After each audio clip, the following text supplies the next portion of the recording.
Bonjour. Hello. Hola. Marhaba bikoum. Sur le fil, Le podcast d'actu de l'AFP. des nouvelles choisies pour vous sur notre fil info. Merde, c'est le titre de l'édition cette semaine du grand hebdomadaire britannique que les décideurs dévorent les jeudis, The Economist. Merde, excuse my French, car la France, poids lourd de l'Union européenne avec l'Allemagne, s'est encore un peu plus enfoncée cette semaine dans la crise politique. Mercredi soir, le gouvernement de Michel Barnier a été renversé, une première depuis plus de 60 ans, à 4 jours de la réinauguration en grande pompe de Notre-Dame, en présence de plusieurs dizaines de chefs d'État. Sans gouvernement et sans nouveau budget pour 2025, le pays s'installe dans l'incertitude, même si le président de la République a tenté de rassurer jeudi soir en promettant la nomination dans les jours qui viennent d'un nouveau Premier ministre.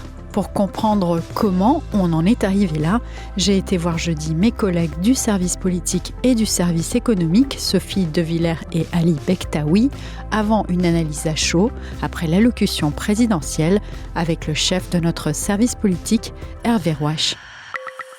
Sur le fil. Je m'en balance. Faudrait ni gauche, ni droite, ni... il faudrait juste quelqu'un du peuple qui serait comme nous et qui serait au gouvernement. Voilà. Ni Macron, ni bidule truc, ni Le Pen, ni rien. Voilà. Et j'en ai rien à foutre du gouvernement parce que la France va mal, donc de toute façon, voilà. Ouais, je pense qu'on s'en sortira. De toute façon, on n'a pas forcément besoin d'eux, j'ai pas l'impression en tout cas. Après, peut-être que ça va être les problèmes, tout ça, mais bon, pour l'instant, moi, je suis pas plus inquiet que ça, non.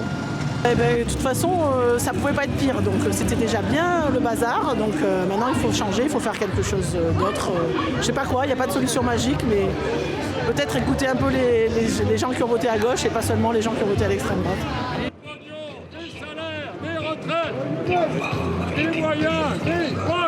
Jeudi, 130 000 agents de la fonction publique ont manifesté et certains Français, comme ceux que vous venez d'entendre, un peu désabusés, semblaient hésiter entre défiance du politique et lueur d'espoir.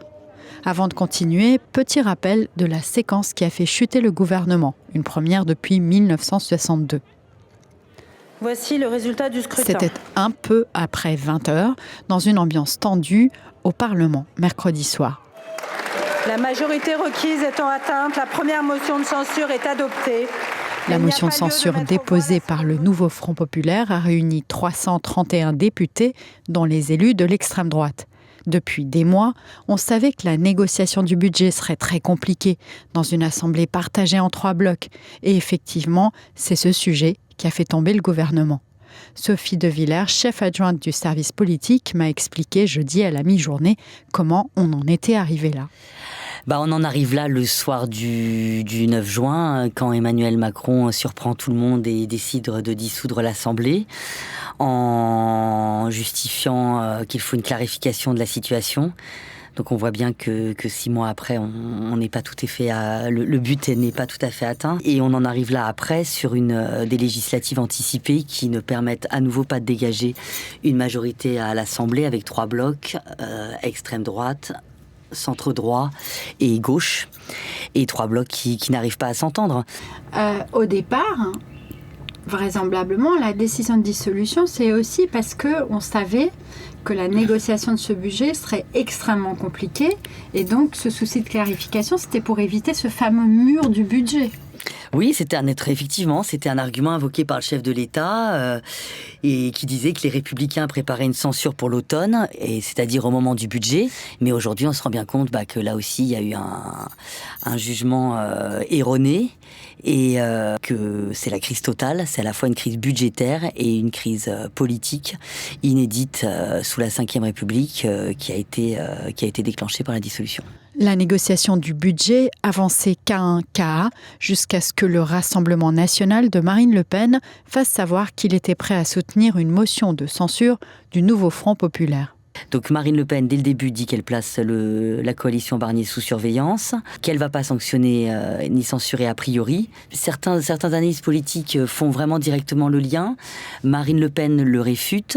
Tout a changé le 13 novembre, au moment des réquisitions dans le procès des assistants du Rassemblement, à l'époque du Front National, des assistants au Parlement européen, où elle risque une peine d'inéligibilité. C'est vrai qu'elle a parlé très franchement à partir de ce moment de la censure. On a une concordance des dates, mais est-ce que c'est la raison unique ? Je ne pense pas. Il y a une partie de sa base qui réclamait la censure, en disant on veut du pouvoir d'achat, on veut plus sur l'immigration. Donc voilà, il y avait faire plaisir à la base. Est-ce qu'il y a aussi des considérations judiciaires ? Elle seule le sait. Mais en quoi il peut y avoir une considération judiciaire C'est très hypothétique tout ça, on est quand même un peu dans la politique fiction, mais comme c'est une crise inédite sous la 5e, peut-être qu'on peut se permettre des scénarios fiction. Le 31 mars, elle connaîtra la décision des juges. Est-ce qu'elle a intérêt, est-ce que c'est possible de demander une présidentielle anticipée avant ? Les délais le permettent, mais ça me semble quand même complètement hypothétique. Et Emmanuel Macron, qui était récemment en visite d'État en Arabie Saoudite, a fermé la porte. Il a dit qu'il avait été élu pour 2 mandats et qu'il resterait jusqu'à la fin du dernier jour de son second mandat, c'est-à-dire 2027. Le gouvernement de Michel Barnier, qui avait promis la rigueur budgétaire, avait pourtant fait beaucoup de concessions. Sur la hausse des taxes de l'électricité, abandonnée. Sur les tentatives de déremboursement de médicaments, abandonnées aussi. Et puis, il avait promis une indexation sur l'inflation des pensions pour les retraités modestes. Mais cela n'a pas suffi, et puis il y avait aussi contre lui la gauche, comme prévu. Alors dès le début, les socialistes avaient brandi la menace d'une motion de censure. La gauche ne pouvait pas accepter un budget qui pénalisait les services publics, qui demandait 60 milliards d'économies, qui demandait trop d'économies aux Français. Jean-Luc Mélenchon, lui aussi, demande la démission d'Emmanuel Macron, demande une présidentielle anticipée, parce qu'il se dit qu'il a plus de chances qu'en 2027. Après, il n'est pas du tout certain face à Marine Le Pen qui remporte la bataille finale. Donc c'est un pari très risqué pour Jean-Luc Mélenchon aussi.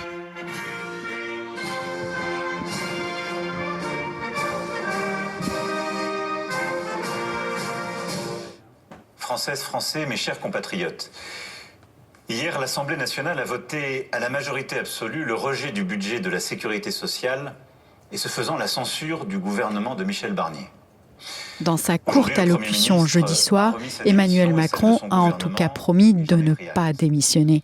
Il a fustigé les partis qui ont voté la censure et s'est engagé à nommer très très rapidement un Premier ministre, en restant vague sur ses intentions.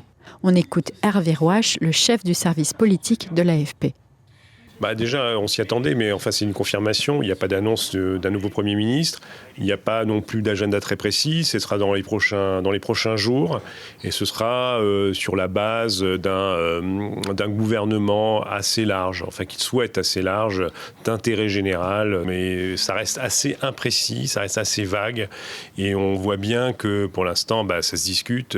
Et ça discute entre les forces politiques. Ça discute aussi autour du nom du futur Premier ministre et de ceux qui pourraient le soutenir. À ce stade, et c'est ce que les sources des journalistes du service politique confirment, on tourne toujours autour des mêmes noms. C'est les noms qui avaient émergé déjà avant la nomination de Michel Barnier. C'est Sébastien Lecornu, le ministre des Armées. C'est François Bayrou, le président du MoDem. Pour l'instant, c'est les 2 noms dont on parle le plus. On a quand même l'impression que Emmanuel Macron ne privilégie pas l'option d'un Premier ministre de gauche ou même de centre-gauche. Alors bon, il faut être extrêmement prudent. Emmanuel Macron a aussi annoncé, dans des termes vagues, qu'une loi spéciale serait adoptée pour assurer la continuité des finances de l'État. La situation est difficile sur le plan budgétaire, sur le plan financier. Je suis aussi très vigilant sur les marchés financiers que je connais assez bien, très difficile sur le plan économique et social, je viens de vous le dire.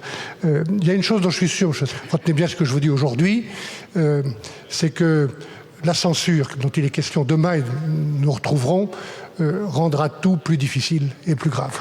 Vous l'avez entendu, Michel Barnier avait promis un désastre économique en cas de censure, une fuite des investisseurs. Alors jeudi, après la clôture de la bourse, j'ai aussi posé quelques questions à Ali Bektaoui, journaliste au service économique. Alors oui, c'était l'épouvantail agité par le gouvernement ces derniers jours. Finalement, pour le premier jour, post-censure, la bourse ne vient pas sanctionner la France, ne vient pas sanctionner le gouvernement, ne vient pas sanctionner l'Assemblée nationale. Les actions françaises, finalement, clôturent en hausse. Et puis, les taux d'intérêt français aussi, le taux d'emprunt français, finalement, n'a pas flambé. Selon Ali, l'annonce de la nomination rapide d'un nouveau Premier ministre a sans doute rassuré les investisseurs, surtout vu les noms qui circulent.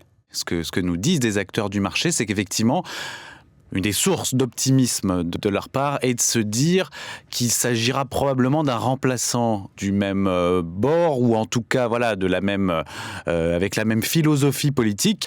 Il est aussi possible, au vu des rumeurs qui ont circulé depuis quelques jours sur la volonté d'Emmanuel Macron d'aller vite, en effet, que cet élément-là soit rassurant. Mes collègues, pour autant, ont souligné qu'on reste dans une ère d'incertitude. Il y a encore beaucoup de zones d'inquiétude, et parmi les premières zones d'inquiétude, c'est l'état des finances publiques françaises.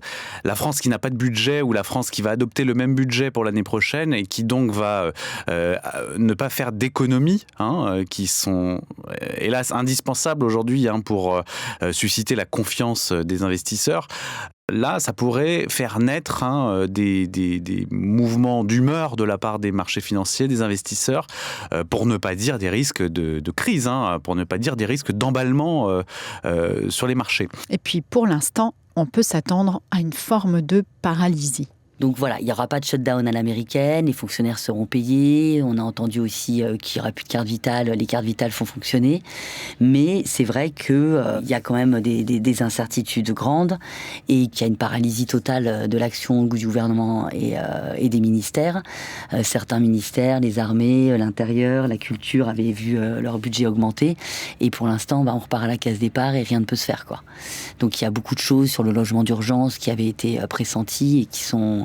Je ne parle pas des agriculteurs aussi, qui sont totalement gelés. Il faut craindre une paralysie de l'action gouvernementale et du coup parlementaire qui n'est pas bonne dans un pays où les finances publiques sont tellement dégradées, quoi. Macron recevra vendredi, successivement, les chefs parlementaires de son propre camp, du Parti socialiste et puis du parti de droite, les Républicains. Une indication sur la nature du gouvernement qu'il appelle de ses vœux. Pour l'instant, la France insoumise, les écologistes et le Rassemblement national n'ont pas été invités. En tout cas, le gouvernement qui sera nommé devra composer avec la même assemblée divisée, puisque selon la Constitution, aucune dissolution n'est possible avant 10 mois. Merci de m'avoir écouté, je suis Michaela Kensela-Kiffer. Sur le fil revient lundi et je vous souhaite un très bon week-end d'ici là.